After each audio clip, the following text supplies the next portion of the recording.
Hello everyone, welcome to English Qualifier. This is Dharmendra Naruka and we are discussing some important facts about modal auxiliary verb. बात करेंगे आज model auxiliary verbs के अंदर कुछ एक बेहद इंपॉर्टेंट फैक्ट्स के बारे में। ये वीडियो बड़ा ही बेनिफिशियल रहेगा आप लोगों के लिए। मैं यहाँ पर कुछ एक चीजों को आपको कंपैरेटिवली बताने की कोशिश करूंगा कि कौन सी चीज किस तरीके से आप लोगों को यूज करनी होती है। मॉडल ऑक्सिलरी में बच्चे जिस बात को लेकर सबसे ज्यादा कंफ्यूज होते हैं, जहां उनको बात अक्सर समझ में नहीं आती, वो पॉइंट कौन कौन से हैं, तमाम की बात करते हैं। देखो, सबसे पहला पॉइंट जो मुझे लगता है कि बच्चे जिस चीज को लेकर बड़ी प्रॉब्लम में होते हैं वो होती है पॉसिबिलिटी। कौन सी होती है? पॉसिबिलिटी।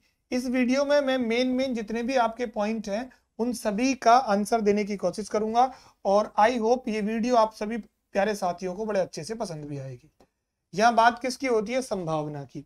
अब संभावना को बताने के लिए हमारे पास कोई एक मॉडल तो है नहीं, हमारे पास डिफरेंट मॉडल्स हैं और अब उन मॉडल्स को आपको कैसे रिकॉग्नाइज करना है, कैसे आपको पहचानना है, ये बड़ा जरूरी हो जाता है।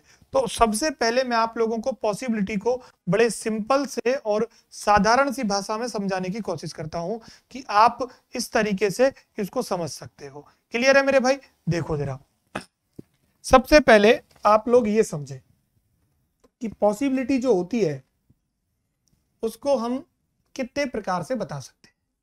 यहां मैंने लिख दिया क्या? पॉसिबिलिटी। ठीक है, अलग अलग किताबों में अलग अलग आपको डेफिनेशंस मिल जाएंगी, लेकिन इस सेशन में आपको उसका एग्जैक्ट जो आंसर है वो मिल जाएगा। पॉसिबिलिटी के सेंस में हमारे पास डिफरेंट है, जैसा मैंने अभी कहा। तो पॉसिबिलिटी के सेंस में सबसे पहले मैंने यहां पे लिखा फैक्चुअल पॉसिबिलिटी। अच्छा, फैक्चुअल भी नहीं लिखूं, मैं एक बार डिवाइड कर देता हूं। एक तो मैंने किससे लिख दिया? में से लिख दिया, जैसा आप सभी जानते हैं। एक हम किससे लिखते हैं? माइट से लिखते हैं। ठीक है, ये भी पॉसिबिलिटी की बात होती है। एक पॉसिबिलिटी की बात कौन करता है? एक पॉसिबिलिटी की बात करता है कैन। कैन भी किसकी बात करता है माय डियर? पॉसिबिलिटी की बात करता है। इसके अलावा मस्ट भी आपकी पॉसिबिलिटी की बात करता है। और अगर आपने पढ़ा हो तो कुड भी किसकी बात करता है? पॉसिबिलिटी की बात करता है। तो अब हमारे पास कितने मॉडल ऑक्सिलरी हो गए? 5 मॉडल ऑक्सिलरी हो गए। इसमें मे हो गया, माइट हो गया, कैन हो गया, मस्ट हो गया, कुड हो गया। अब हमारे ये पांचों जो हैं वो सारे की सारे किसकी बात करते हैं? पॉसिबिलिटी की। चाहे वो मे की बात कर लें या माइट की बात कर लें, कैन की बात कर लें, मस्ट की बात कर लें, कुड की बात कर लें। अब पांचों में आप किस तरीके से वेरिएशन को पहचानोगे कि इसका एग्जैक्ट तरीका क्या है, हम किस मेथड के माध्यम से इसे पहचान सकते हैं। देखो, हम विद इन 5 और 10 मिनट्स में इस पूरी बात को समझने की कोशिश करते हैं। देखो, मे का तो बड़ा सिंपल सा फंडा है। मे की जो पॉसिबिलिटी है ना, उसे हम कहते हैं फैक्चुअल पॉसिबिलिटी। क्या कहते हैं हम? फैक्चुअल पॉसिबिलिटी कहते हैं।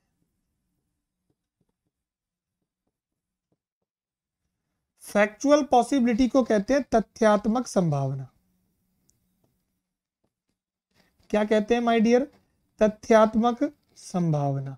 तथ्यात्मक संभावना का मतलब ये हुआ कि आपको कोई ना कोई सेंटेंस में फैक्ट दिया जाएगा, उस फैक्ट के आधार पर ही आप लोग इस पॉसिबिलिटी का यूज करोगे।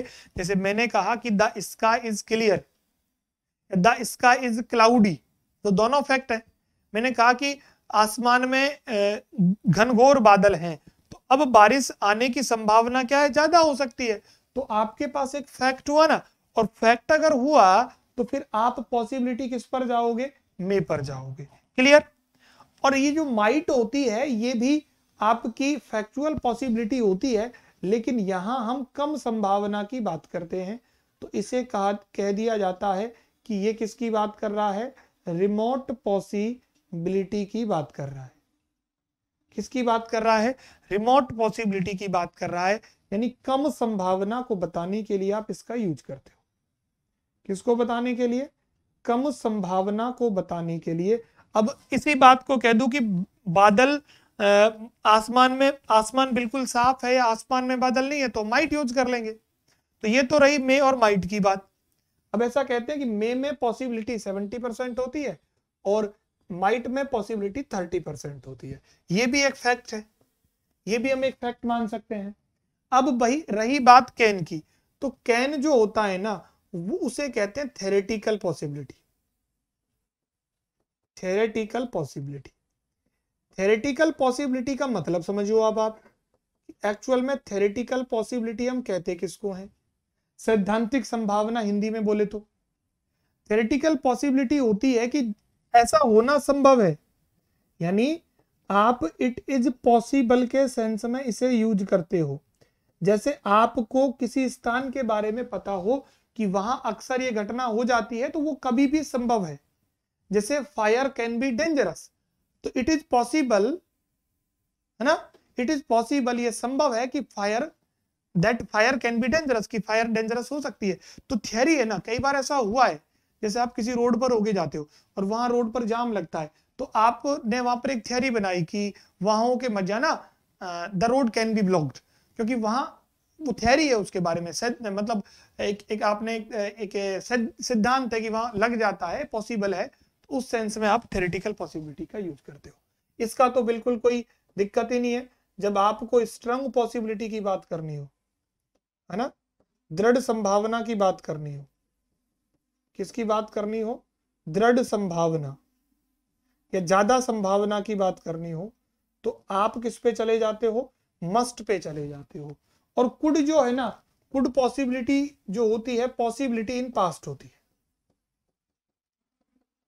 Possibility in past. पास्ट में अगर हमको किसी पॉसिबिलिटी के बारे में बताना है कि I could solve the dispute, मैं इस डिस्प्यूट को सॉल्व कर सकता था, तो वो पॉसिबिलिटी इन पास्ट है। या फिर पॉसिबली के अर्थ में भी इसका यूज कर लेते हैं, पॉसिबली के अर्थ में भी इसका यूज हम कर लेते हैं। जैसे आप किसी व्यक्ति को देखकर बोलो कि who is she with him, उसके साथ वो कौन है, तो आप कहते हो संभवतः कि सी कुड बी हिज वाइफ, तो वहां भी आप इसका यूज कर सकते हो, यानी कुड का यूज कर सकते हो। तो पॉसिबिलिटी के सेंस में आप लोग ये 5 मॉडल ऑक्सिलरीज को बड़े आसानी से ध्यान रख सकते हो और बड़े आसानी से चीजों को समझ सकते हो। ये तो रही पॉसिबिलिटी की बात, ठीक है, ये तो रही पॉसिबिलिटी की बात। अब हम बात करते हैं एबिलिटी की, ठीक है ना। अब हम बात किसकी कर लेते हैं माय डियर? एबिलिटी की बात कर लेते हैं, ठीक है, किसकी बात कर लेते हैं? एबिलिटी की बात कर लेते हैं। अब एबिलिटी 2 प्रकार की होती है, एबिलिटी में तो कोई दिक्कत ही नहीं है ना। एबिलिटी होती है, एक तो होती है एबिलिटी, एक होती है पास्ट एबिलिटी। इसमें तो मुझे लगता है कोई गलती करता भी नहीं होगा। पास्ट एबिलिटी, ठीक है ना।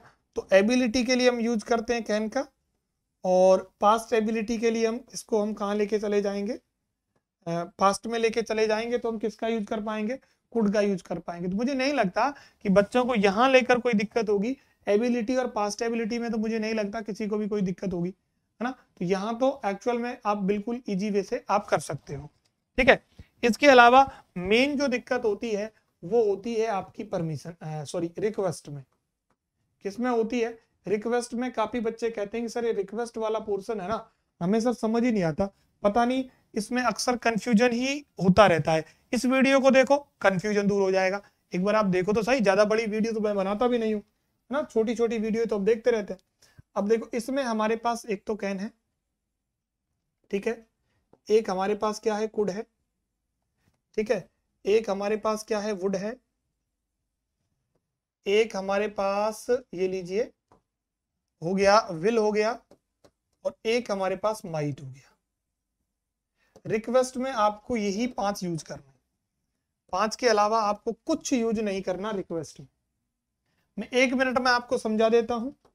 देखो, आप सिंपली बड़े आसानी से ध्यान रखना, ये दोनों जो होते हैं, ये तो बात करते हैं इनफॉर्मल परमिशन, इनफॉर्मल रिक्वेस्ट की, यानी ये तो इनफॉर्मल रिक्वेस्ट की बात करते हैं, ठीक है। ये दोनों बात करते हैं फॉर्मल रिक्वेस्ट की। किसकी बात करते हैं? फॉर्मल रिक्वेस्ट की बात करते हैं। और ये जो बात करता है, ये बात करता है, देखो just a minute,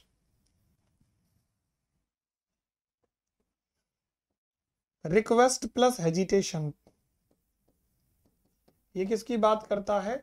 request plus hesitation की बात करता है, या फिर परमिशन विद हेजिटेशन भी हो सकता है। परमिशन के सेंस में भी इसका यूज कर लेते हैं, तो परमिशन विद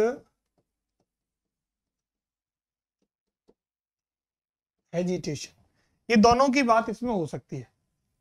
ठीक है, ये समझ में आ गई।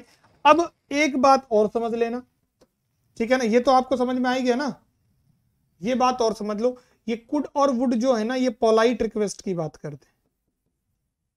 किसकी बात करते हैं? पोलाइट रिक्वेस्ट की।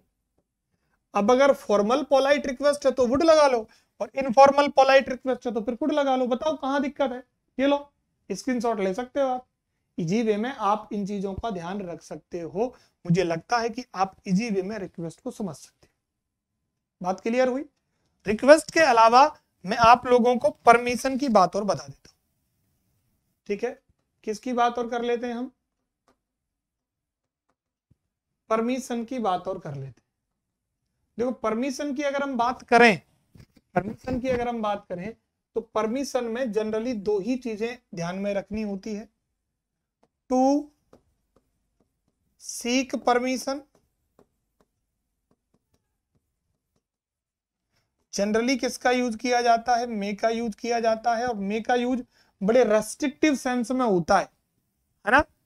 मे का यूज बड़े रेस्ट्रिक्टिव सेंस में होता है। और परमिशन देने के लिए, टू गिव परमिशन, हम किसका यूज कर लेते हैं? टू गिव परमिशन हम किसका यूज कर लेते हैं? कैन का यूज कर लेते हैं।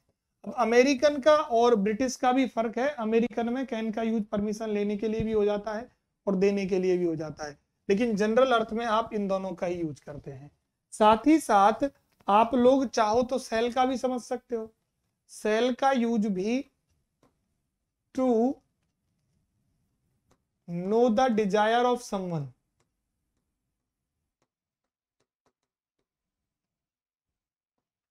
किसी व्यक्ति के मन की बात को जानने के लिए भी आप किसका यूज करते हो? उसके लिए आप सेल का यूज करते हो। किसका यूज करते हो आप? सेल का यूज करते हो। अब जब सेल का यूज करते हो, सामने वाले व्यक्ति से आप पूछोगे कि shall I open the door, shall I open the door, क्या मैं दरवाजा खोल दूं? तो आप सामने वाले व्यक्ति से पूछ रहे हो कि भाई मुझे परमिशन तो दो, भाई मुझे परमिशन तो दो कि मैं खोलूं या ना खोलूं, सेल वी गो नाउ, क्या हम चलें? तो ये सारे कहाँ जाते हैं? आपके सेल में आ जाते हैं। तो परमिशन की बात हो गई, रिक्वेस्ट की बात हो गई। इसके अलावा देखो और जो चीजें हैं, ड्यूटी के सेंस में आप किस किस का यूज करते हो? अब ड्यूटी के सेंस में बड़ा सिंपल सा है। अगर मॉरल ड्यूटी की बात है या फिर आपके लीगल ड्यूटी की बात है, दो ही तो बात होंगी, या तो मॉरल ड्यूटी की बात होगी या आपके लीगल ड्यूटी की बात होगी।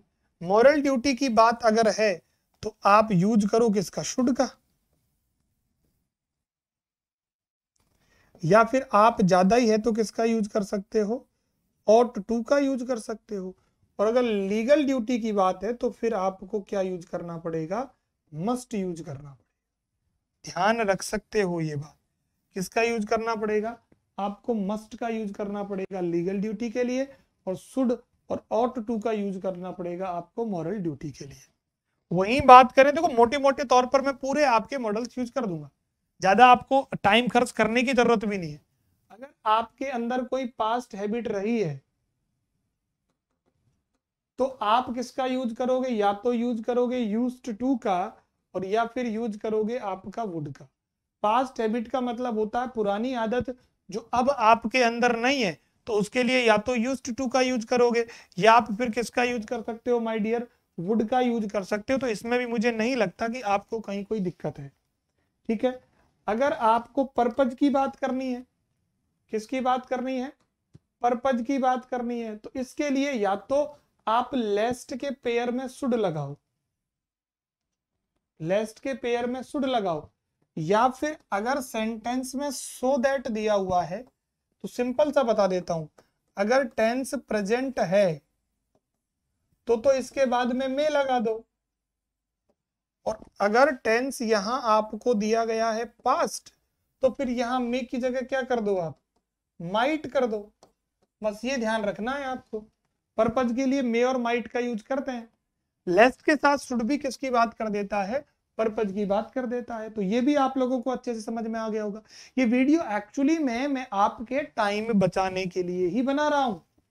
मेरा जो मेन पर्पज है ना, वो यही है कि बच्चों का ज्यादा टाइम इस पे ना लगे भाई, बड़े इजी वे से इस पूरे की पूरे मॉडल ऑक्सिलरी को है ना पूरे को कर पाए हम कंप्लीट।